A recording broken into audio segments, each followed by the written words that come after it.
Webinar title, Security, Keeping Data Safe. Webinar date, November 30th, 2022. Children's Bureau Division of State Systems logo. Hello and welcome to the Child Welfare Information Technology Systems Managers and Staff webinar series, brought to you on behalf of the Health and Human Services Administration for Children and Families Children's Bureau. My name is Philip Breitenbuscher, and I'm your host for today's webinar. Today's discussion is entitled Security, Keeping Data Safe.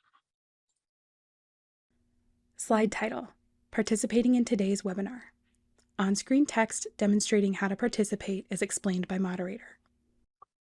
We do encourage active participation throughout today's webinar.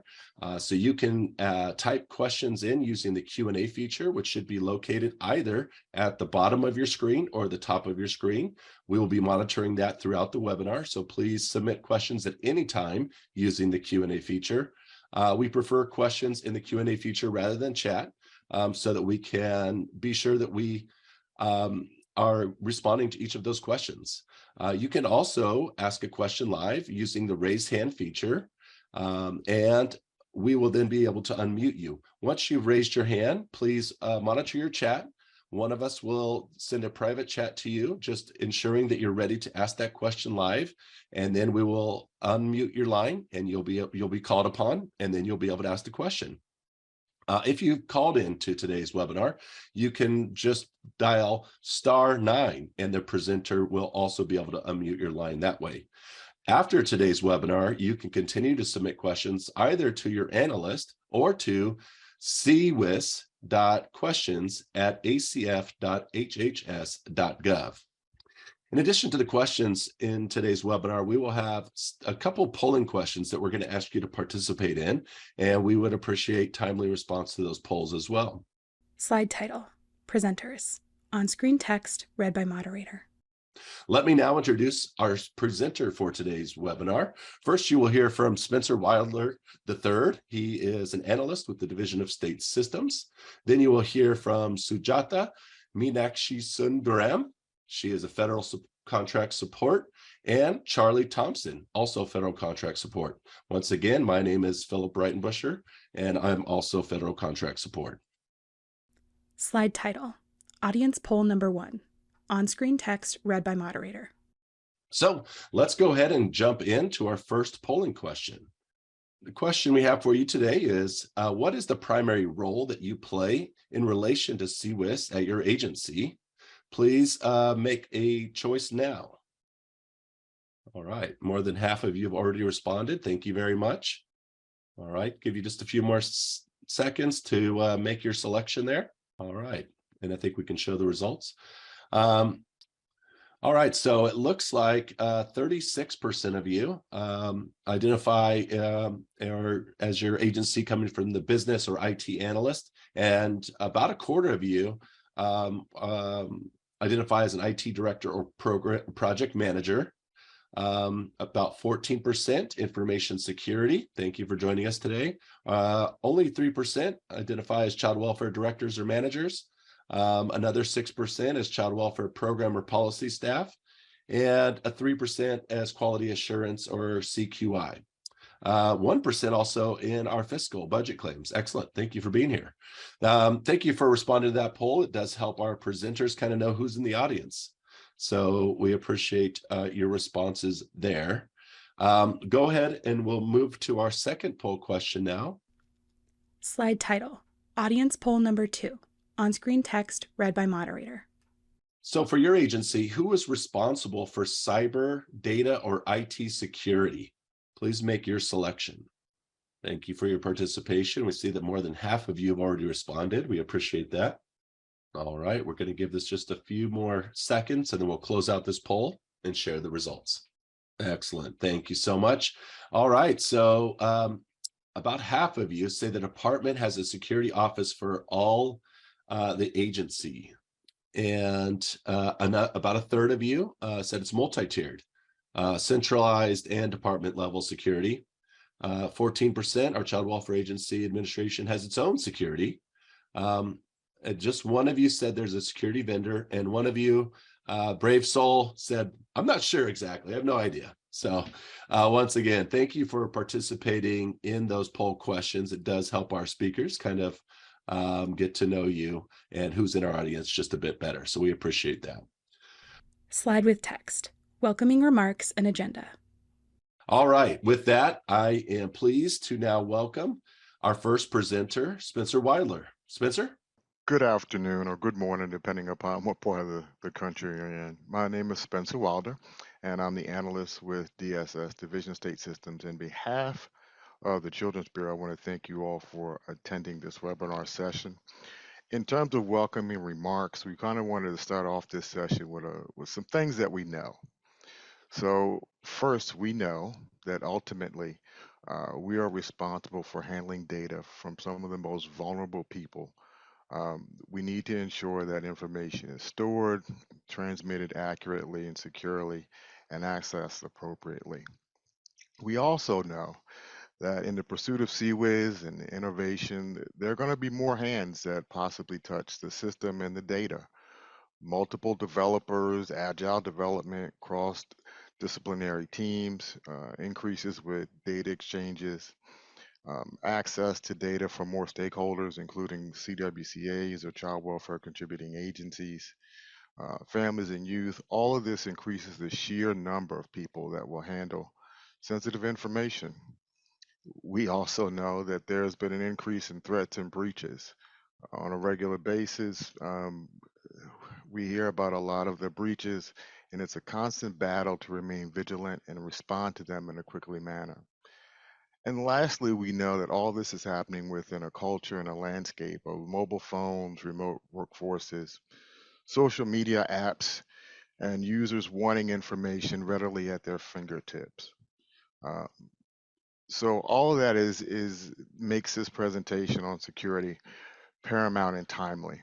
Uh, Here again, the goal is not to overburden or to make this process harder or more cumbersome and complicated, to increase clicks or to limit functionality.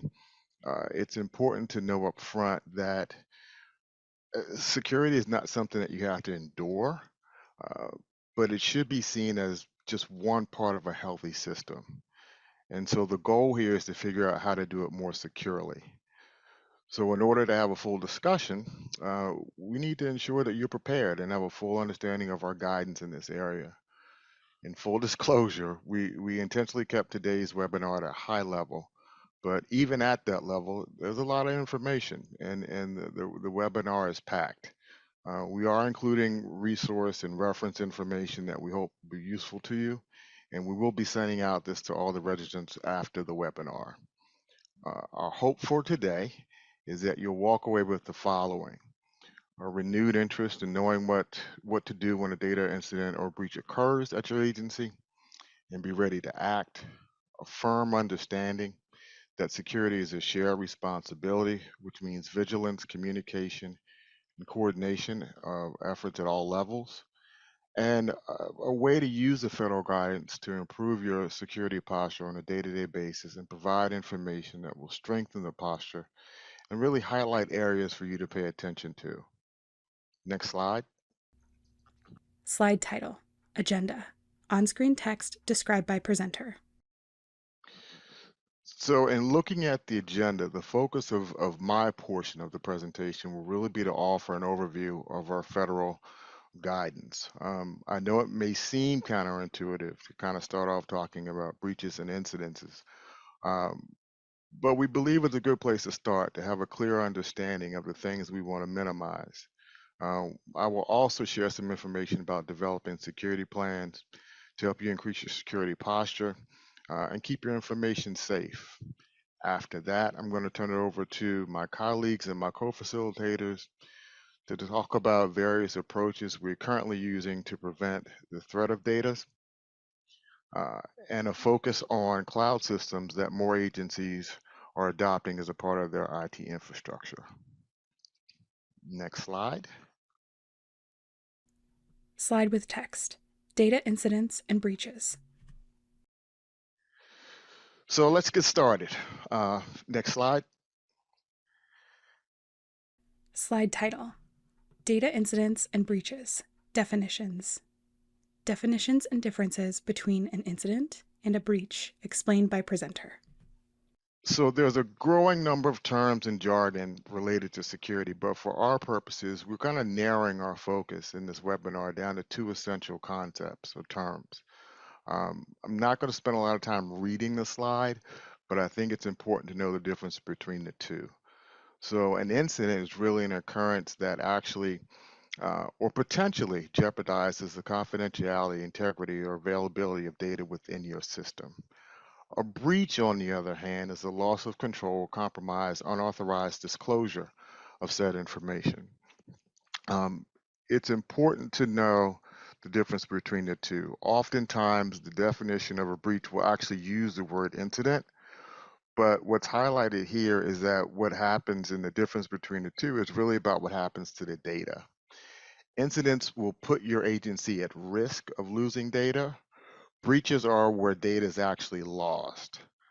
So in other words, all data breaches are definitely incidents, but not all incidents are data breaches. In terms of giving some examples,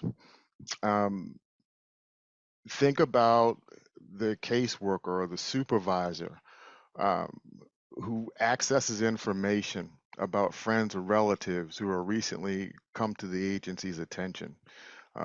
Things that are normally outside of their normal scope of their job. A worker that downloads personal apps on agency laptops or mobile devices and really grants permissions, unknowingly grants permissions to access information on those devices. Uh, an unauthorized worker who's able to alter or delete data within your system of record.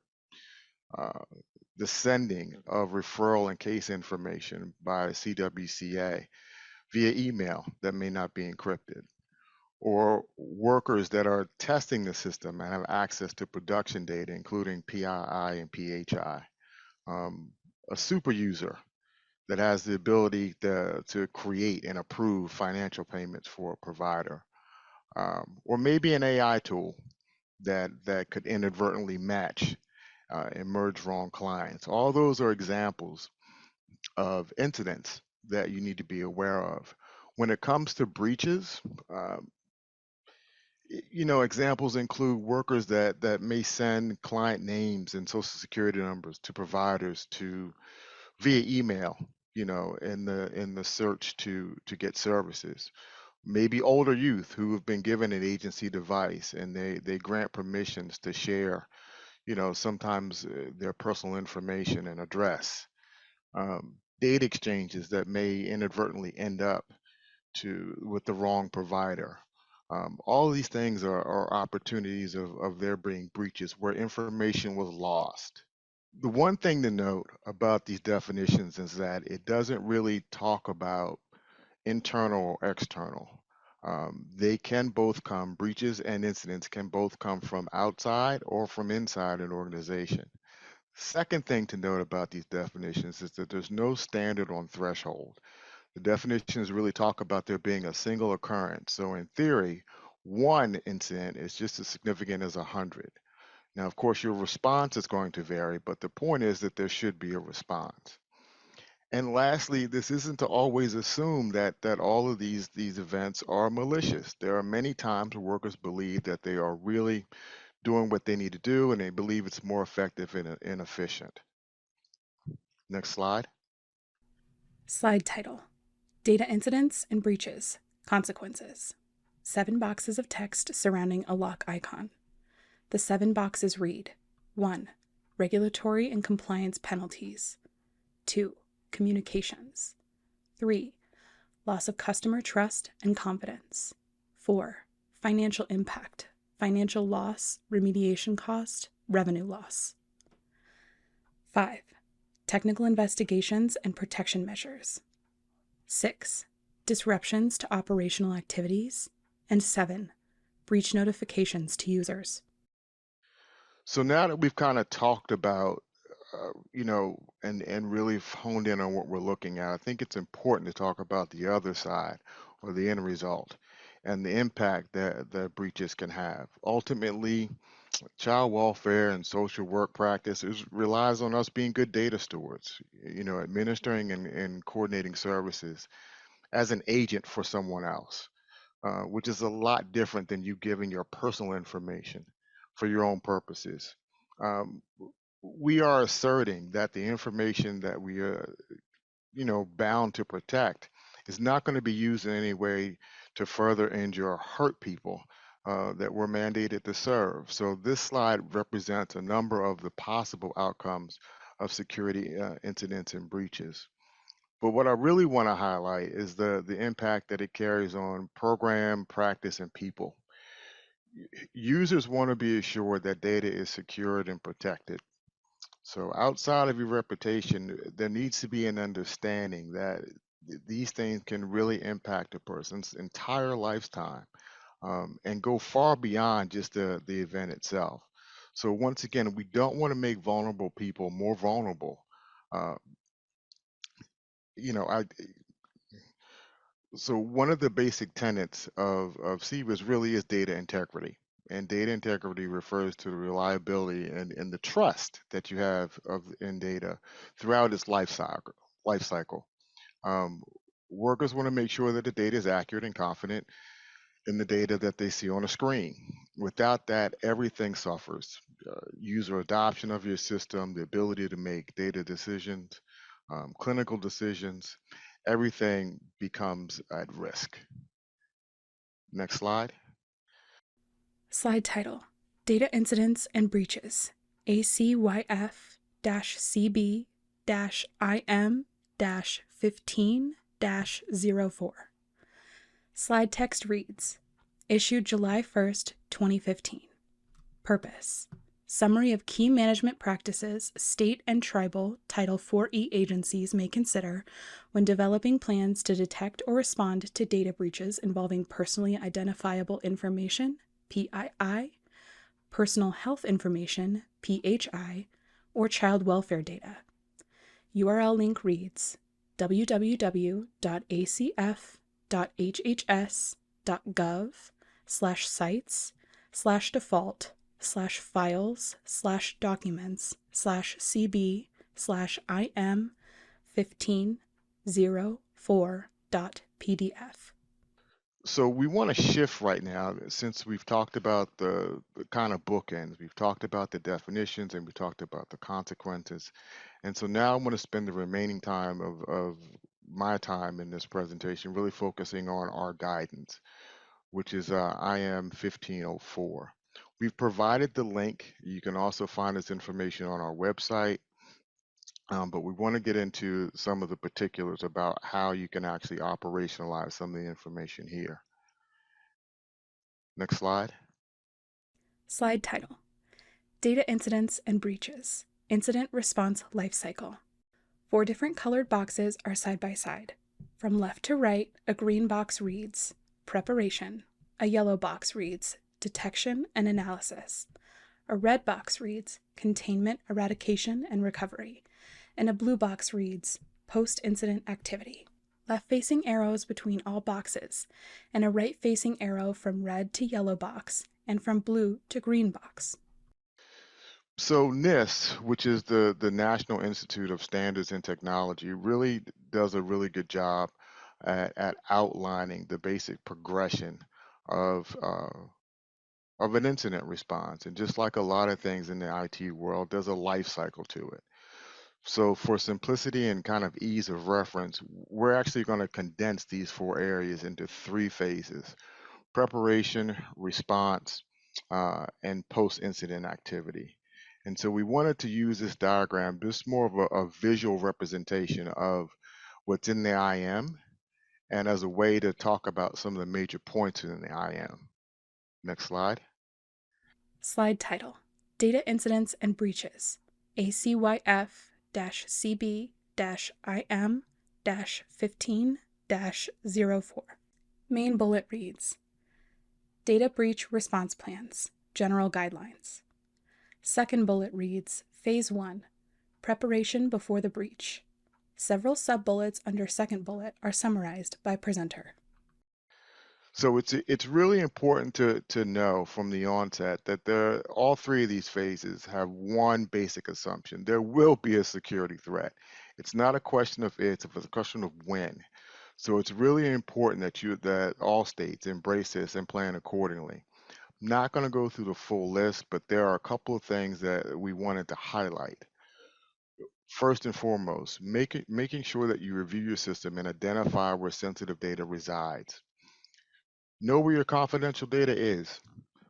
More importantly, are you tracking that through the entire process? What happens with the old data? Can you trace every touch point where your data is collected, stored, and transmitted? What does security awareness look like in the social media and smartphone and mobile app world? The second thing to highlight is to really assess the applicable confidentiality and breach notification laws. Do you know when you're legally responsible for notifying impacted individuals? Are there security measures and incident measures in your data sharing agreements, in your MOUs or your MOAs, in your contracts and in your RFPs? And lastly, developing program procedures and practice. And make sure to include, people practices. There's no IT system that can really account for the things that humans do.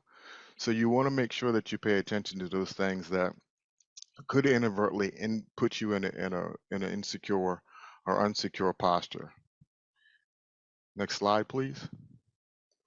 Slide title: Data Incidents and Breaches. Team Approach is Best. An image of several people's hands holding each other's wrists to form a circle. 6 text boxes surrounding the image read: 1. Chief Information Security Officer. 2. IT team members. 3. Legal/privacy. 4. Public Information Officer. 5. Human Resources. And 6. Agency Program Resources. So CISA, which is really the Federal Cybersecurity and Information Security Agency, has put out a strategic plan, and they really are urging people to have a shields up approach, and for that to be the new norm. At the heart of that plan and at CISA's mission is really one of partnership and collaboration. And so security is seen as a shared responsibility, with the foundation really being hinged on having a strong team. The purpose of this slide is really to make sure that we convey the importance of knowing your players. We just did a poll question, and some of you all have internal entities that deal with security. Some have direct folks who deal with security, but it's very important that you know who's involved in your security matrix. Who's responsible for the plan, or are they directly responsible or indirectly responsible? The most important thing is to really focus on the role that that person has in your security plan and not necessarily their title. They may be called different names, and you want to kind of steer away from having titles, but you need to know who's involved in the process and what they do. And please don't forget external resources. Remember to include your CWCAs, any other entity that could touch your data. They all need to be a part of this process, and they need to be able to inform how security is viewed. Next slide, please. Slide title: Data Incidents and Breaches. ACYF-CB-IM-15-04. Main bullet reads: Data Breach Response Plans, General Guidelines. Second bullet reads: Phase 2, Responding to the Breach. Several sub-bullets under the second bullet are summarized by presenter. Got it. The second step in terms of response, here again, I'm not going to read all the options here, but the important thing here is to make sure that you assemble your incident response team. Individually, you may not be aware of all the ramifications of a breach or an incident. You really need to rely on the expertise of your team to review and to make decisions and recommendations. This is not a time to be exclusive or to make decisions based on a small number of individuals. The other thing I wanted to highlight is really to preserve the evidence. Do you have audit logs? Is there adequate documentation that you can use to really gather around the incident or the breach? Next slide, please. Slide title: Data Incidents and Breaches, ACYF CB IM 15-04. Main bullet reads, Data Breach Response Plans, General Guidelines. Second bullet reads, Phase 3, Post-Breach Incident Activity. Several sub-bullets under second bullet are summarized by presenter. And then post-breach, lastly, what happens afterwards? Once the threat's been resolved or there's no longer an immediate issue, undoubtedly there'll be a sigh of relief. And you want to be able to just kind of underscore the need to do post-breach activities. Make sure that you modify your plan response and your strategies and your security controls. Highlight those areas where you need to really improve upon your plan. And lastly, in terms of enhancing and modifying information security and training programs, make sure that you keep your staff informed. You don't want to have repeat behaviors. You don't want things that the staff don't know about and that they could ultimately do over and over again. Be sure to document anything and everything. You may want to consider adding this to your software development lifestyle. I know the life cycle. I know that there are a lot of times when folks are using agile development and methodologies, and you have teams put together. You may want to add a security member to the team, and to make sure that you're making this something that you talk about on a regular basis. Promote drills. Growing up, we all had to do fire drills. Fortunately, there were no fires, but we knew what we needed to do in the case that there was one. And so make sure that you, on somewhere, not only just monitoring, but you're also doing things to make sure that the team knows what to do when called upon. Next slide, please. Slide title: Data Incidents and Breaches, ACYF CB IM 15-04. HIPAA Breach Notification Rule, 45 CFR Section 164.400-414. Requirements discussed by presenter. HIPAA guidelines. Be mindful of the fact that there are certain incidents and breaches that, when it relates to HIPAA data, that there'll be special circumstances and activities that you're going to need to do.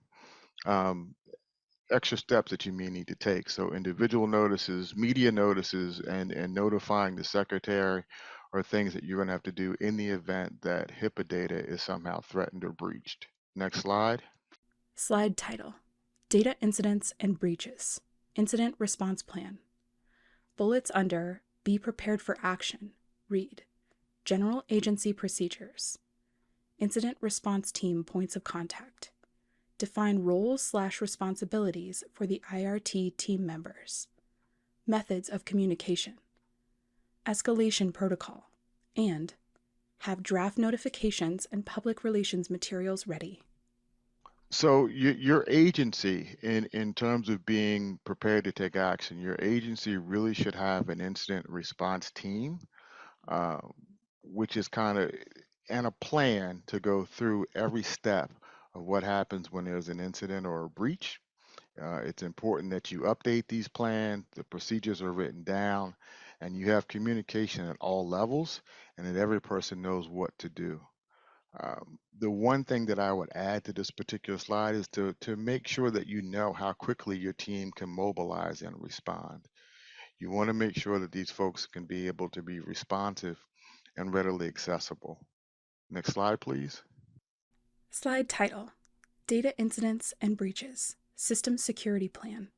System security plans are typically managed by CISOs, Security and Compliance Directors, and Risk Managers, and should include technical requirements, security requirements, references to policies and procedures, modifications, alternate measures, roles, and responsibilities, controls from security framework, risk information, and recertification. And in terms of the overall kind of larger implications, you really should have a security plan. Um, all the things that we're talking about should roll up into that plan. You want to be able to have a full 360-degree picture of the system and the security. Your agency department most likely has one, but make sure that the things that are involved in your incident response plan are also a part of your security system plan, and make sure that they're clearly documented.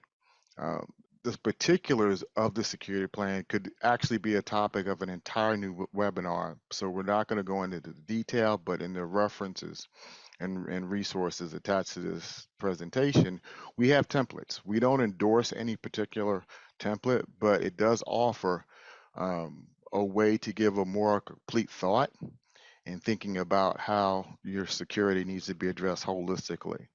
Also keep in mind that DSS also conducts CWIS reviews, and that the agency under CWIS regulations is really required to perform regular security and vulnerability scans. And so it's something that we're going to be taking a look at on occasion. We would also encourage you to include some of this information in your APD submissions. It's always nice to be able to see the security measures that folks are taking, and to make sure that the data is protected and secured. And lastly, make sure that you use the self-assessment tool. Those are attached to technical bulletin number 7, but that security self-assessment tool really does lay out all the regulations and gives you an idea as to what to prepare for. So with that, Slide with text, threat prevention. I don't know if there are any other questions in the queue. There have been several questions submitted to the Q&A function, which we appreciate. And at this point, we've responded to each of those, and we just want to encourage participants to continue submitting questions using the Q&A feature. Thank you, Phil. So with that being said, prevention is a very important part of the security plan, not just when there's a breach. So I want to introduce my colleague, Sujatha, to really discuss threat prevention in greater detail. Thank you, Spencer. Good afternoon, everyone. My name is Sujatha Meenakshi Sundaram. I'm Federal Contract Support. I'm really happy to be here today to talk about security preventive measures and about cloud security. Next slide, please. Slide title, Threat Prevention. Slide text read and described by presenter. What exactly do we mean by threat prevention? It normally involves preventing and or reducing unauthorized access to assets while protecting the information against potential security threat. You may have heard the expressions detection is the new prevention, or real-time detection is critical in preventing attacks. Have you ever wondered why? Because the attacks in today's threat landscape are constantly evolving in order to evade security measures. But make no mistake, prevention is an essential component of any security strategy. For increasing its effectiveness by focusing on threat behavior and limiting subsequent actions that Spencer talked about previously to protect against threats, including zero-day vulnerabilities.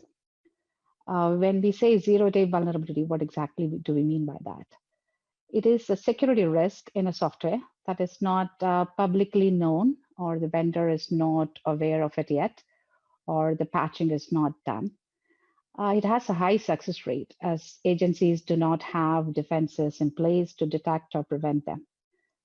That brings me to my next point. The main goals of the security strategies are to protect critical assets, maintain effective security solutions, and of course, bring more visibility into what's happening and build a resilient systems.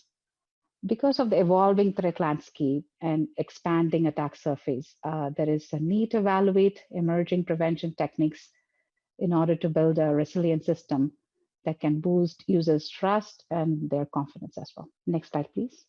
Slide title, Threat Prevention. A circle split into 4 equal sections similar to a pie chart, with rounded arrows demonstrating a circular movement through each section. The 4 sections are prediction, prevention, detection, and response. I would like to illustrate this point by showing you a diagram that represents the pillars of an adaptive security prevention strategy: the detection, prediction, prevention, and response. It aligns with the NIST framework, the 5 pillars of security strategy, as you all would have been aware of. Identify, protect, detect, respond, and recovery are those 5 pillars. Next slide, please. Slide title, Threat Prevention. 5 boxes side by side. The titles of each text box are Objectives, Cyber Threats, Discovery, Prevention Methods, and Approaches. Bullets within each text box are read by presenter. I would like to present threat prevention strategies in the next couple of slides, which has links to provide reference materials that are not being covered in the webinar today. The goal of a prevention strategy is to protect critical assets, as we all know, and implement security policies that are in line with the business requirements, and improve operations and increase visibility. So the agencies deal with threats like malware, ransomware, distributed denial of service, data leaks, insider threats, unauthorized access, to name a few. The first step in developing the prevention strategy is the discovery phase. What exactly do we mean by discovery phase? It includes an assessment of the current state, discovering the assets the agency manages and owns, remote and hybrid work model the agency offers, and different platforms, which includes on-premise data centers, hybrid or cloud platforms, and assess the business value and what would be the expected future state. Although there is no one-size-fits-all prevention methods, agencies do employ a range of methods, including firewalls, encryption, anti-malware, access controls, or network security policies, and so on. Today, we will talk about few approaches that assist the organization in determining what will work best for them. Some of them are a data-centric approach, shift-left security, or security by design model, zero trust security, and integrated advanced threat prevention, leveraging artificial intelligence to assess vulnerabilities. And these are all part of proactive security measures to prevent attacks. Next slide, please. Slide title, Threat Prevention. 4 text boxes side by side. The titles of each text box are Strategy, Security Trends, Challenges, and Outcomes. Bullets within each text box are read by presenter. Let's take a look at some of the strategies that could help finalize these approaches. It could be the assets that the organization manages. It could be the use of enterprise identity security, or they would be handling sensitive data and privacy, or they needed enterprise level adaptive security solutions, or they want a proactive monitoring with improved threat intelligence, or they wanted to prioritize more visibility to handle zero threats. And some of the security threats that you see emerging in the market today include understanding the attack surface expansion. What we mean by that is there is a lot of hybrid and remote work models, multiple devices and channels are being used. That obviously increases the attack surfaces, and utilizing identity management solution and need for evaluating zero trust framework, using more of a cloud, hence cloud security is another emerging trend. Shift left security or security by design, and having the need for distributed decision making. And a lot of workflows are getting automated these days, so that is another emerging trend. And having a security solution consolidation, because there would be a number of security tools and solutions will be used, and there is always a need for consolidating to give a centralized monitoring and management. So we should keep in mind organization challenges when we finalize these approaches, such as they already would be dealing with legacy infrastructure or legacy applications, decentralized security, IT and operations, and evolving cyber threats on top of it, expanding attack surfaces, and continuously evolving a regulatory landscape, especially in this domain, is some of the challenges that the organization currently deal with, and that needs to be considered before they finalize these approaches. It should be noted that the expected outcome of any such strategy, including the security prevention strategy, is the need to get a centralized monitoring or a governance to improve operation. And the primary goal would be protecting the assets and secure delivery of services to consumers, and improve defense against threats, and of course, optimized solution and highly available resilient systems. When we offer all these, it will improve the user's trust and confidence in the end. Next slide, please. Slide title, Threat Prevention. Slide text read and described by presenter. In this slide, I would like to draw attention to a few prevention methods. At the application layer, you would have been using web application firewalls, intrusion detection and prevention solutions, static and dynamic application security testing, part of development and security and operations. And at the network layer, you would be using secured gateways, firewalls, network traffic analysis and monitoring, and endpoint, antivirus, anti-spyware, data loss prevention policies, and multiple device management, to name a few. Before I move on to the next section, let me pause to see if you have any questions. Slide with text, Threat Prevention, Approaches. If not, next slide, please. Thank you. Slide title, Approaches, Data-Centric. 6 hexagon text boxes surround one hexagon text box in the middle that reads Data-Centric Approach. 6 outside boxes point to each other, starting from the top box, moving in a clockwise circle, and ending with the box to the upper left. In that order, they read 1. Dynamic data masking and encryption. 2. Incident response, monitoring, and risk mitigation. 3. Vulnerability management. 4. Auditing, compliance, and data governance. 5. Identity and access management. And 6. Data discovery, data classification, and data protection. Other on-screen text described by presenter. I would like to move on to the prevention approaches section. We have data-centric security. So what does the term data-centric security mean? It focuses on what and how data should be protected, with less emphasis on data allocation. So it can provide a continuous protection when the data is at rest and data in transit, as well as a centralized control in accordance with the agency's security and compliance requirements. It will be interesting to know how does it differ from the traditional approach.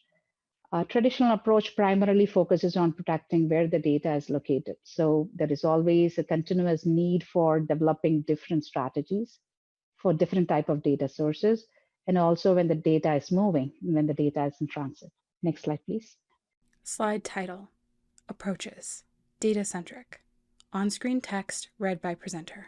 The data-centric approach has a number of advantages. So it can help the agency to tailor it to the needs of the business.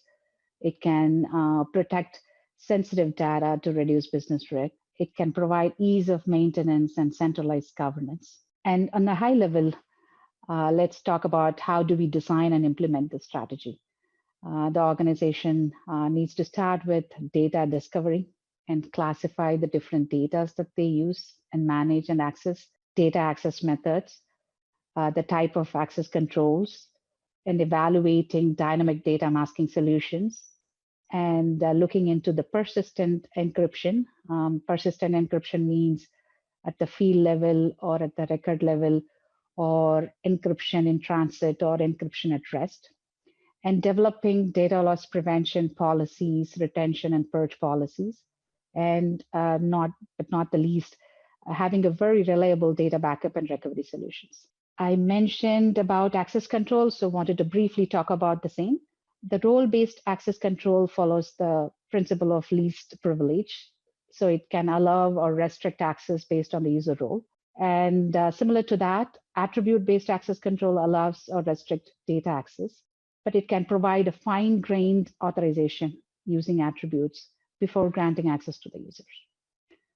And I would also like to quote from the annual cost of the database report, which we shared the link in reference section. The loss of the customer personal identifiable information was the most expensive, that's what they said, compared to other type of data. So approximately $180 per stolen record or a lost record compared to $160 for the other type of records that they lose. So it is very critical for us to look into some of the new approaches when it comes to protecting the sensitive data. Next slide, please. Slide title, Approaches, Shift Left Security. 6 hexagon text boxes surround one hexagon text box in the middle that reads Shift Left Security. The 6 outside boxes point to each other, starting from the top box, moving in a clockwise circle and end with the box to the upper left. In that order they read 1. Secure by design. 2. Collaboration. 3. Continuous integration and testing. 4. Continuous delivery. 5. Faster time to production. And 6. Efficient resource and cost management and effective system. A second graphic to the right shows 4 text boxes connected by lines between them surround one text box in the middle that reads DevSecOps. The 4 outside boxes read 1. Development. 2. Security. 3. Integration. And 4. Operations. Below this is a left-facing arrow that reads Shift Left Security and a right-facing arrow that reads Identifying Issues, Remediation, and Cost. Other on-screen text described by presenter. So let's take a look at the Shift Left Security approach here. It entails incorporating security into every stage of the software development process to achieve the security by design model. So security by design has become a buzzword these days. It is about incorporating security decisions as early as possible. That's what it means. This focuses on implementing security controls from the foundation of the entire IT infrastructure design. So you may be thinking like, why do we even need security by design or shift left security model? It secures system more efficiently by addressing security early in the process. One of the examples that I wanted to highlight because of the illustrations that we have in the slide, which is DevSecOps, which means integrating security in development and operational methodology. It provides application and infrastructure. It can secure application infrastructure, the entire layer, and ensure that the application is less vulnerable. And you may be thinking, how do we do that? There are many steps, many layers, but I just wanted to give it at the high level. We can automate security testing. We can detect attacks. We can prevent exploits by analyzing the infrastructure and environment, like applications or containers or the networks or the APIs. And a few other steps we can include in integrated security scanning and testing. You may be thinking, like, does it have any added advantages? Of course, yes. It assists in training the team to code securely. It can help address the gaps in current security measures. It ensures the security is implemented at all levels. It can help analyze the code to perform vulnerability assessments. And it can increase efficiency through built-in security, code quality checks, and offer a very high quality product in the end. The reason being, it'll have reduced production issues. It'll improve the performance, and then it can provide a cost-effective solution for the agency. Next slide, please. Slide title, Approaches, Zero Trust Security. On-screen text read and described by presenter. This leads me to the next approach, which is zero trust strategy or a model. It emphasizes on users, applications, and infrastructure without assuming any implicit trust is granted to assets or user accounts based on their ownership or their location. So why is a zero trust model or a strategy is necessary? Because of prevalent use of cloud services these days and hybrid and remote work models, multiple channels that increase attack surface. So this zero trust model can offer an effective approach to protect against ransomware, insider threats, or unmanaged devices. In the end, it can improve the user experience and trust. On a high level, we can see how we can implement the zero trust model. It adheres to verify and never trust approach. It presumes breach. So given that, it focuses heavily on the user's assets and resources. It can decentralize the data and keep access more granular. Again, we are talking about access here. So this access is need-to-know basis and it's enforced by policies. So let me highlight the zero trust approach and least privilege principle here. The principle of least privilege, you may have already be aware of it. It refers to the approach of restricting access for users or accounts and approving only the resources that they need to perform authorized activities. But the zero trust, it has never trust, always verify policy, which is also based on the least privilege. However, the access is only provided after several variables have been verified. So it is highly recommended to evaluate an integrated design approach that could apply both least privilege and then zero trust model. We can now look at the approach at the different levels. I don't want to go in detail, but at the user level, you would be having a strong authentication before authorizing users access to assets. At the application, we can remove implicit trust with application and its components.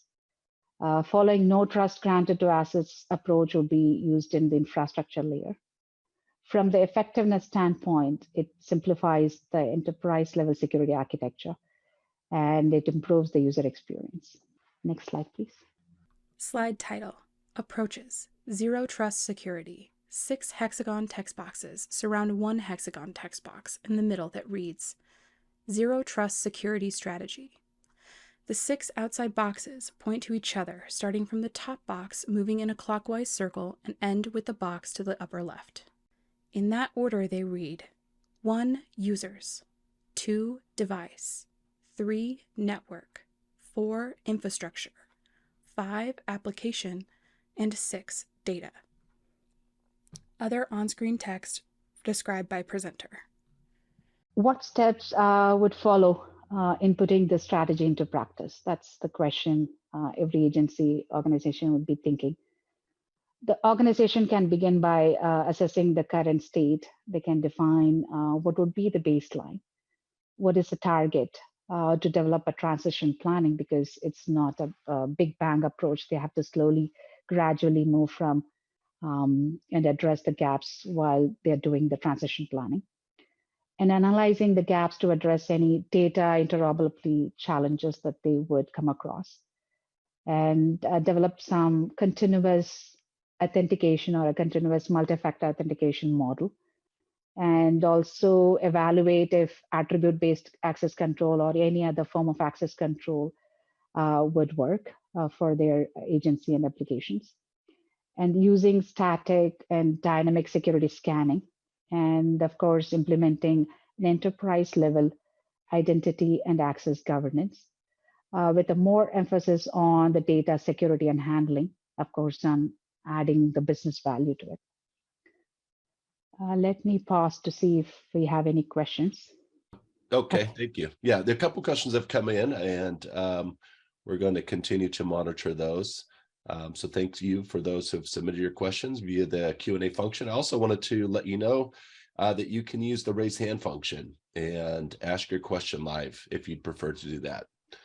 So thank you very much. If you'd like to continue. Thank you. Next slide, please. Slide title, Approaches, Leveraging Artificial Intelligence, AI. 4 off-centered hexagon text boxes. From left to right, they read 1. Dynamic discovery, 2. Real-time analysis, 3. AI capabilities, and 4. Asset visibility.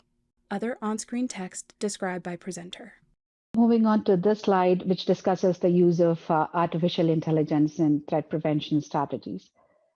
Why do we think that threat prevention techniques can be improved using artificial intelligence? Because one of the main thing is it can dynamically discover the known threats. It can detect unknown patterns that can aid in improving the threat intelligence.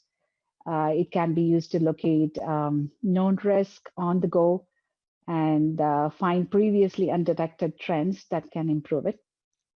It can give you a real-time analysis of data so that the agency can prioritize vulnerabilities according to their risk level and improve threat detection by lowering the false positives, meaning it is false positive, meaning it is an alert that incorrectly indicates that vulnerability is present. For example, if the security team identified a pattern to catch a type of a malware or any other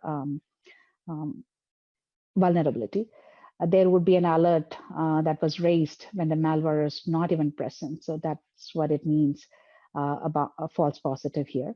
So it can help lower that and also suggest remediations. So next slide, please. Slide title, Approaches, Leveraging AI. Graph with x-axis labeled by years, from 2001 to 2022, and y-axis labeled by distribution, from 0 to 20,000. The bars above each year are broken up by blue, orange, and green sections, which represent low, medium, and high, respectively. The graph shows the distribution of vulnerabilities by severity over time and clearly demonstrates a rising trend of vulnerabilities over time. I would like to illustrate this point by showing you a chart from National Vulnerability Database, which shows vulnerability distribution by year and impact. This slide, it talks about the security issues that are publicly disclosed. According to Common Vulnerabilities and Exploits, CVE, there are about 12,000 security vulnerabilities so far in 2021, similar pattern in 2020, and same followed in 2022 somewhat. So it shows that average severity of the vulnerability is 7 in 10. So why we are showing this here is there is always a constant need to improve threat intelligence and prevention techniques, and those are all very critical. Next slide, please. Slide title, Approaches, Leveraging AI. 6 bars of text stacked on top of each other. From top to bottom, the bars read: 1. Better detection of known and unknown threats. 2. Improved vulnerability management. 3. Handle large data volumes. 4. Accelerate response time. 5. Continuous monitoring. And 6. Improved security posture. Other on-screen text described by presenter. What measures can an organization take to put the strategy into action? So when we think about that, the first step would be the organization can identify the business requirements that add value. For example, do we need to improve malware detection? Do we need to have a better solution for the vulnerability management? Or do we need to have a integrated intrusion detection and prevention solution, something like that?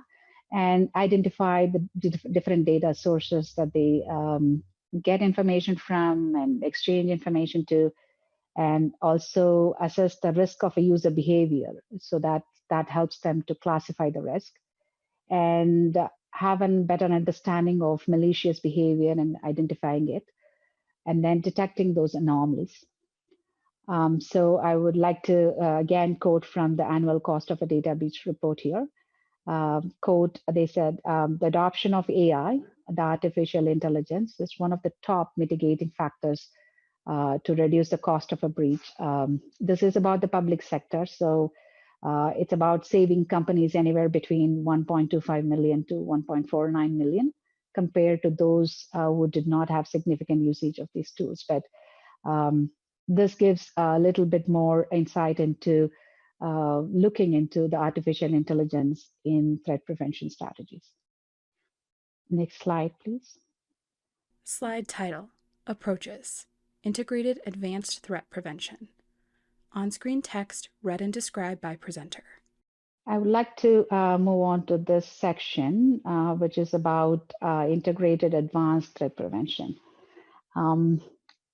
Again, the question would come up in everyone's mind is, why do we require advanced threat prevention? Because threat actors use sophisticated tools day in and day out and those techniques compromise the network and gain access to sensitive data. As a result, we must protect data and assets in an ever-changing threat landscape. Every minute, every day, there are new threats, potential threats, undetected patterns coming up in the market. And this advanced threat prevention solutions can help lower the cost of mitigation that Spencer talked earlier. And also it can increase the customer trust and confidence at the same time. So what are we trying to safeguard here? There are some examples like users' data or application, cloud apps, multiple endpoints, identities, infrastructure. Those are all examples of what we are trying to safeguard. And the next step here would be like, how do we go about it? Like what would be the next step? We can look into, we can validate and verify and monitor the user accounts and admin accounts so that like the anti-phishing, compromised identities, or to protect the identities can be managed. We can protect multiple devices and other endpoints. We can protect the data, documents, the files. We can scan the emails and attachments for malware or spoofing or any other threats. And we can also protect the infrastructure assets such as servers or network, the storage, database, on-premise and hybrid environments. Currently, the agencies use different type of solutions. There is no one-size-fits-all. Some of them would be the endpoint protection or security monitoring tools or multi-factor authentication, content filtering, firewall management tools, and so on. Before I move on to the next slide, which is cloud security, next section, I would like to quote Gene Spafford, who is the director of audit and security in Purdue. He mentioned something about what system would be considered more secure, whether it should be switched off or unplugged and kept in a titanium safe, in a concrete bunker surrounded by armed guards and everything. Still, he said he wouldn't put his life, he wouldn't stake his life on it. But we've been talking about how the threat landscape is changing. And so there is always a need for continuous evaluation of new security measures or adopting the best security best practices. That's a key here. Next slide, please. Slide title, Cloud Security. 6 text boxes surround an icon of a lock inside a cloud. Starting from the top text box, moving clockwise, the boxes read: 1. Increased attack surface. 2. Increased use of cloud. 3. Emerging trends. 4. Evolving threat landscape. 5. Containers. And 6. Security by design. Other on-screen text described by presenter. This brings me to the last section, cloud security. You may have heard many concerns, such as the users can't use the cloud for security reasons, or data is too sensitive for cloud storage. But we came a long way. The cloud provides secured environments similar to on-premise or more secured in many cases. It follows the principle of shared responsibility between the cloud service providers and users for keeping the application and data safe. So here we are asking, like, why suddenly there is more emphasis on cloud security, or why cloud security is so important? It's all because of the increased attack surface as a result of remote and hybrid work can lead to more security breaches. We are modernizing using cloud and hybrid cloud models. We are incorporating security by design model in application modernization. And we use more of containers.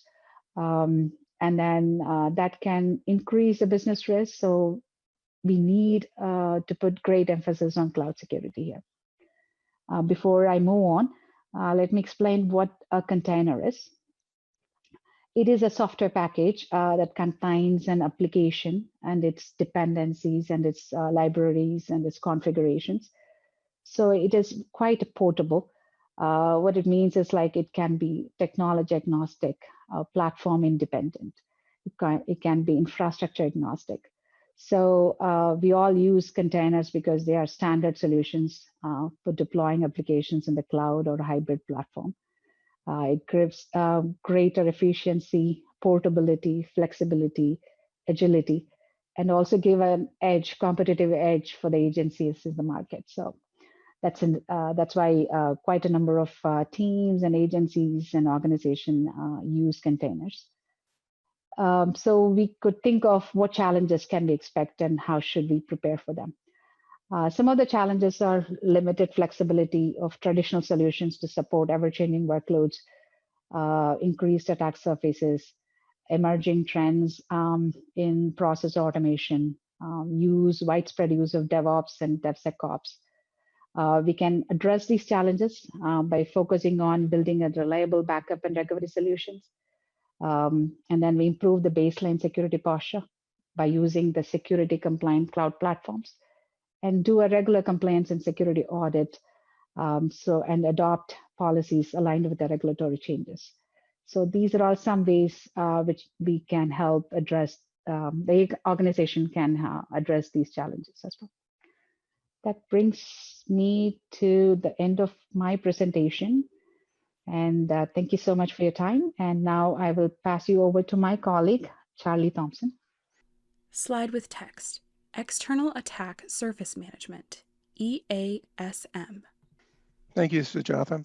My name is Charlie Thompson, and welcome everyone. What I'm going to be talking about is one of those newer threat prevention approaches that Sujatha was talking about. It's called External Attack Surface Management, or EASM. To go ahead to the next slide. Slide title, EASM, Another Perspective for Security Awareness. Banner image with Cybersecurity and Infrastructure Security Agency logo and binding operational directive title.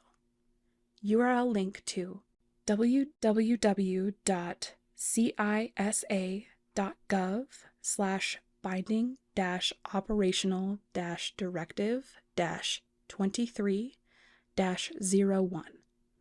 Other on-screen text read by presenter. So earlier this year, the Cybersecurity and Infrastructure Security Agency, the agency that Spencer had mentioned, released a directive entitled Improving Asset Visibility and Vulnerability Detection on Federal Networks in around October. And I provided the link there for those folks that might be interested in it. It's probably important to note, and everyone should hear, that this guidance is not required for non-federal agencies. So it's important that you hear that. But the reason we wanted to talk about it today was we think that guidance really represents a new perspective that probably will be of interest to people, and you'll be hearing much more about it in the future. You want to go ahead to the next slide? Slide title, EASM, External Attack Surface Management. 2 cybersecurity images, one of digital electronics and lines of binary code, and one of a human eye that is being scanned. On-screen text read and described by presenter. So basically, the directive was instructing agencies to identify their internet-facing assets through a process of asset discovery, vulnerability identification, and asset inventory. So these are concepts we'll talk about in just a minute. But really what these activities are associated with is a newer approach that's been called that External Attack Surface Management, or EASM. And it really is timely because, as Sujatha was saying, the threat environment is constantly changing. As she mentioned, moving to those hybrid cloud environments, your decentralized workforce, with more people working remotely in the field and with devices. Interestingly enough, the agile environment with continuous delivery, where you have this just really incredible rate of change and new things being put out on your network. So there's always these opportunities for exposures to occur. And then, of course, the overall Internet of Things, which is affecting some organizations even more significantly, with all sorts of different kind of devices being attached. So we thought it'd be nice to introduce this concept today because agencies will be hearing more about EASM in the future, particularly as vendors and other providers begin to bring new products and service. If you go to the next slide. Slide title, EASM, Another Perspective. A cybersecurity image of an outlined profile of a human face showing many different data being collected or pulled from its head. On-screen text read and described by presenter. So the goal of EASM, I think, is similar to everything Sujatha was talking about. It was being able to identify these external exposures or attack surfaces. And it's really important. It's focused, again, more on those internet-facing organizations. So when we talk about what EASM is, you'll find there's a lot of commonalities between things you heard about, and it's just normal protecting your different assets. So EASM doesn't really replace anything you're doing today, but it provides a new perspective. And here's really the most important thing. The point of EASM is it provides a perspective on your assets from an external perspective. So you're looking at your network pretty much like the threat actor or hacker might look at. And this is different because traditionally organizations would look from the inside out, while with EASM, you have the ability to actually look at your organization from the outside in. And as we were saying, I think what Sujatha was talking about with AI, this whole technology for EASM is heavily reliant on automation to actually make this all work. So go ahead to the next slide. Slide title, EASM, Main Components. The 4 steps of the process read by presenter are shown in 4 blue text boxes in a circular format with arrows pointing clockwise, beginning with the first step at the top. So there's basically 4 steps to the EASM process, and we'll cover each one of those briefly, but there's a process of continuous asset discovery, vulnerability identification on those assets, and a creation of an inventory of those assets, and then obviously some kind of remediation actions based on any vulnerabilities you may discover. If you want to go to the next slide. Slide title, EASM, Continuous Asset Discovery. Image described by presenter shows several light blue icons in a circle in the center, including buildings, email, computer, and people. Lines connect to dark blue icons from the circle. These icons include phones, cloud, web page, and a computer. Other icons surround these dark blue icons. The phone and computer icons are marked with a green check mark, while the document, binary code, web page, and person are marked with a red warning sign. On-screen text read and described by presenter. So as I mentioned, what EASM does, it focuses on your internet-facing assets. Those are outside your firewall, websites, codes, ports, email servers, the whole variety of things that may be internet-facing for your organization. And if you look over at the graphic on the right, if you think of that area in the lighter blue as your traditional assets you have within your firewall for your organization, those are all being managed by you today. And then you have other assets that are internet facing, and those are shown in dark blue, and you know about those and you're managing those actively. What EASM does, it wants to discover other assets that have connections to your known assets, to discover those unknown things that actually may be a risk to you. So as the illustration shows, some may be shown in green, which is they're fine, that's a person's cell phone, they have access. But there's other ones that you may not be aware of, those ones shown in red, that could present potential risk. And the whole point of EASM is to find out those things that you don't know about today. And what's interesting about EASM is that the asset discovery process is not intrusive. In other words, you don't have to have any kind of special privileges. It basically runs outside your network. It's definitely not penetration testing, and it doesn't require any kind of special privileges. And I'll get into a little more about how it operates in just a minute. But the whole asset discovery process has to be continuous. And you'll need to, the idea is it doesn't happen just once, but it's recurring, because I think, as we've been emphasizing the whole time, is your environment is constantly changing and you need to be ever vigilant. Next slide, please. Slide title, EASM, Continuous Asset Discovery. The same 4-step process graphic in a circular format is shown, but the first, or top, step, which reads Continuous Asset Discovery, is now a red text box. On-screen text read and described by presenter. So as I mentioned, asset discovery is basically scanning your known internet-facing assets and trying to uncover your unknown or unmonitored assets. And that's really the whole point. And it does that through some technology called web crawling technology. And basically, without getting into too many of the details, is that the web crawler will take a seed, they call it. It could be something as simple as an email address or a domain name for your organization, and begin its crawling and actually search through the internet. And as it finds different assets, it'll see if there's other information contained in that asset that could actually then be linking. So give you an example. If one of your assets had a registration and that email address was somehow different than the domain name that you were originally searching, that would be a possible link, and the crawler would then kind of go off on that direction. So it's very fascinating how that works. And it will literally, as they say, crawl or discover these linkages until it reaches the edge of your organization's responsibility. So it will be a whole variety of assets that are owned or used by your agency or third-party vendors. And it can be, like I said, web application, web pages, APIs, domains, just the whole list, cloud storage, as we talked about, and the like. So that is basically what's going on with the continuous asset delivery. Go ahead, next slide. Slide title, EASM, Vulnerability Identification.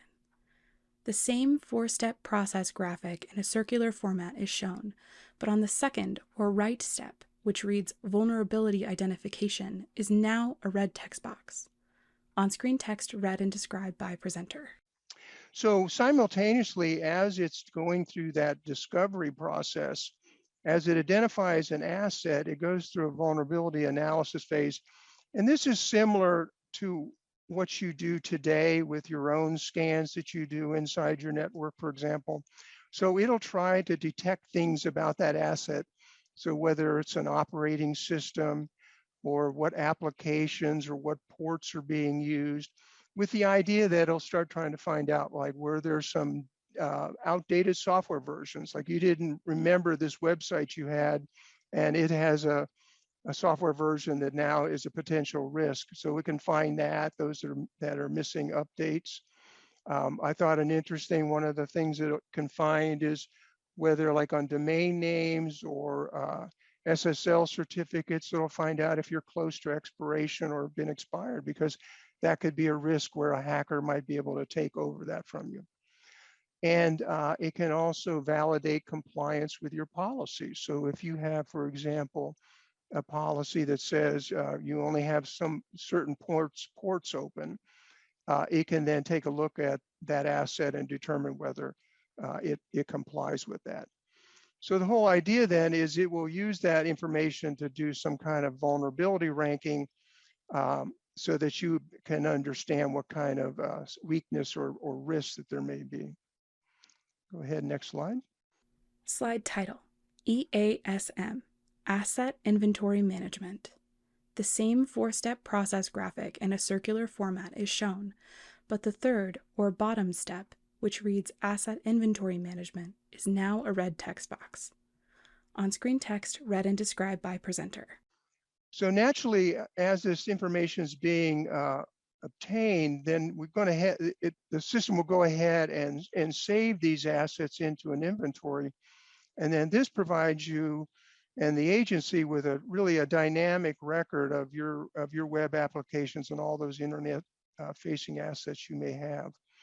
And most of the tools that I'm aware of will allow you to do some indexing and classification. So this is where the agency can go ahead and take a look at, let's say, let me look at all certain types of assets, for example, or let me look at particular types of vulnerabilities, because what you're trying to do is develop insight. Now, obviously, one of the things you're doing is also validating what the crawler discovered. And so the good news is they'll come up with a status about, we really think this is one of your assets, or the crawler is not sure. And then you can actually mark them off saying, no, this is not my asset, and the crawler won't ever discover that again. It'll ignore that. But basically, you'll develop then really a comprehensive inventory of your assets and the potential vulnerabilities. Go ahead, next slide. Slide title, EASM Remediation. The same four-step process graphic in a circular format is shown, but the fourth, or left step, which reads Remediation, is now a red text box. On-screen text read and described by presenter. So obviously the whole point of this, though, is actually to do something about it. And this is where the EASM tools do rely on the human being here, because the tool can tell you what the risk is, why it matters, and maybe how to remediate the risks. But really the agency has to decide and prioritize vulnerabilities, because clearly you don't have enough resources to do everything for every asset. And so just as you normally do with your security policies, you would go through that process of prioritizing and then creating like tickets to go ahead and get those items fixed as appropriate. One of the advantages, though, because of the continuous monitoring, is that you'll be able to continue to see, is this issue that we identified in our external assets, is that going away? Are we knocking it down? And also, more importantly, are there new threats emerging that we weren't aware of? And so that begins then, you can see then you continue the loop, and this is like a continuous process that you run. Go ahead, next slide. Slide title, EASM, Advantages of EASM Approach. 4 icons with accompanying text, which is read by presenter. The icons are a lock, a face profile outline with gears inside the head, a warning sign, and an outline of a human running. So in summary, as far as the EASM approach is, the advantages obviously is the ability to continuously monitor that external environment. And as I mentioned, most importantly, to be able to do it from that external perspective. So similar to the threat actor. And then being able to respond rapidly to this changing IT environment, because again, with all this going on, it's just always too easy for things to fall between the cracks. And this is just one more method to try to detect and identify those kind of risks. It provides you a way to manage these vulnerabilities when they're discovered. And probably equally important is to being able to move from a reactive approach where you're waiting for someone to try to breach your systems, or to a more proactive approach where you're shutting them down before that happens. So if you go to the next slide. Slide title, EASM, Importance of Integrated Tools. 2 cybersecurity images. One of a human face being scanned for data, and one of a lock in a computer processing chip. On-screen text read and described by presenter. So one of the things I mentioned was the importance of integrated tools. And I'll warn you right now that EASM is in the early phases. Some of you may have heard of something called the Gartner Hype Cycle. And basically what that does is it's a life cycle of a product or a concept. And it goes all the way up to, euphoria that this product is going to solve all our problems. And then there's naturally the crash after everyone realizes it's not the final answer. So EASM is actually in that early phase. So I'm contributing to the hype a little bit today. But what you're going to see, though, is I think it is a valuable approach. And you're going to be seeing your vendors starting to look to put together integrated tools, because right now a lot of what's available are pieces of the solution. So looking at that list, and I won't read that whole list to you, but clearly what you're looking for in an EASM tool is to provide that comprehensive approach of doing that full life cycle versus individual pieces. But really the most important thing I think for the IT security people is going to be the ability for these EASM tools to integrate with your existing tools. Because as I mentioned, a lot of the functions you're performing on those external assets are the same as you do for your other assets. So you really don't want to ever have to have two systems and be put in that situation. But again, EASM is very promising. It is an approach to threat prevention, I think, that is worthy of taking a look at. And as time passes, you're going to see more maturity in the tool sets that are going to be available. And with that, I will turn this back over to Spencer. Slide with text. Final thoughts. All right. Actually, just before we hand it off to Spencer, Charlie, a couple questions did come in. One, you may have covered this already, but I'm going to go ahead and ask it to you. And the questions come in. It says, continuous asset discovery will itself need external entity to do the discovery. What would be the best strategy to have, or I think it says deploy a continuously trusted external discovery tool or process? Yeah, good point. A lot of what I understand is most of the vendor offerings are actually cloud-based. So that's a good point. So you would basically contract with one of your known vendors to provide that service. And they actually have pricing based on the number of assets you discover. So you'd have to look at that. And it is fun, I mean, because some of these vendors are actually doing that right now, because as I said, some of the information is publicly available. So that answered the first thing about how to work with someone outside. As far as the best approach, I think is probably early. I think you're going to see a lot of changes in the market, but that's great that you're actually thinking about this right now. Did that answer your question sufficiently, or? I think it's a good start. And Okay. I think you did answer the question. There were a couple other questions that have come in. Yes, he confirmed, or they confirmed that you did answer the question. Thank Okay, you. thanks. But those of you that have asked questions earlier, and if we feel like that didn't cover your questions during the presentation, you're welcome to either resubmit the question using the Q&A, or again, use the raise hand feature. We can then unmute your line and you can ask your question live. But while we wait for those to come in, Charlie, thank you very much. Excellent presentation. I want to hand things over now to Spencer. Thank you, Phil.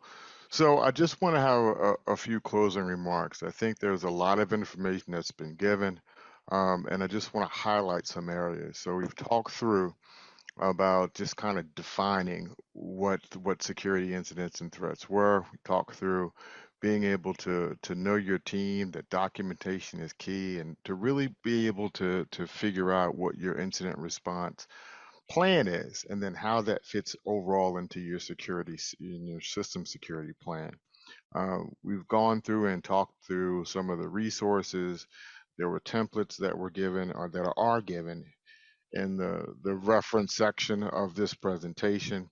You still have the dedicated self-assessment tools, encouraging folks to make CB a part of that, and to actually include it into both your APDs and even possibly your data quality. So you may extend data quality to really say, we're going to focus on how data is timely, accurate, complete, and secure.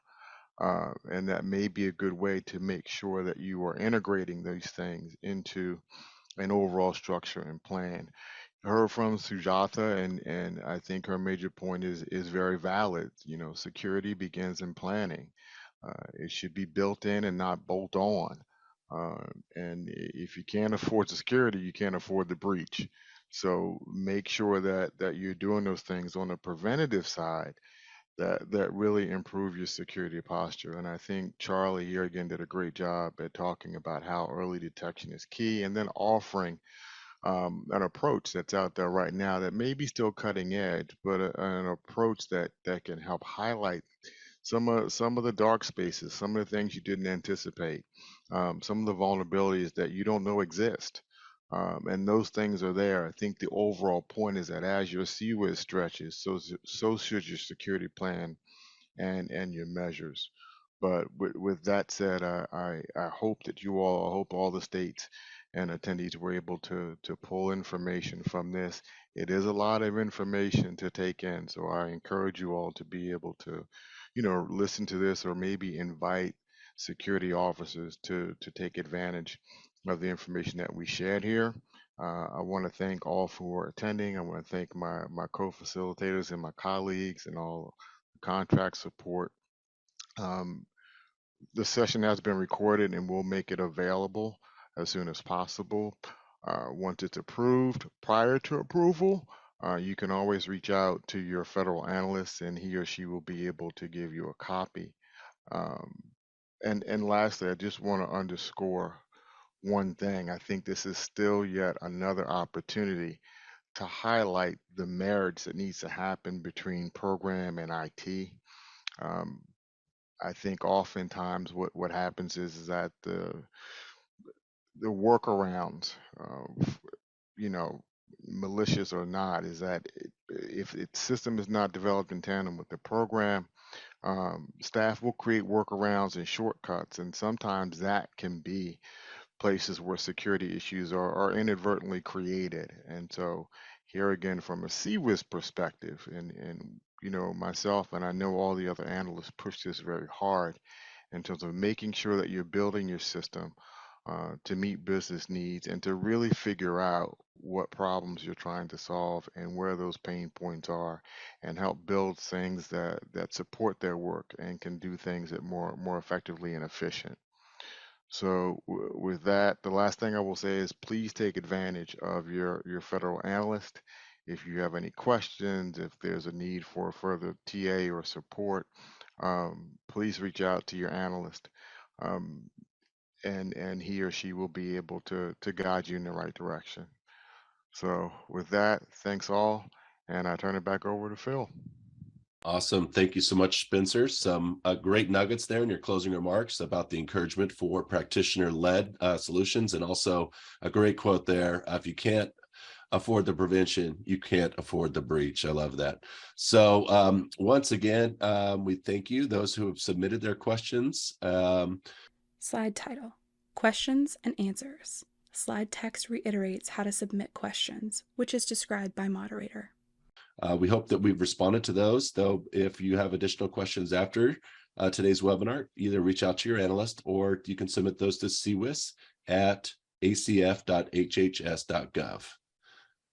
Lastly, I would like to encourage all of you to complete our webinar satisfaction survey. It will take you less than 5 minutes, probably even less than 3 minutes.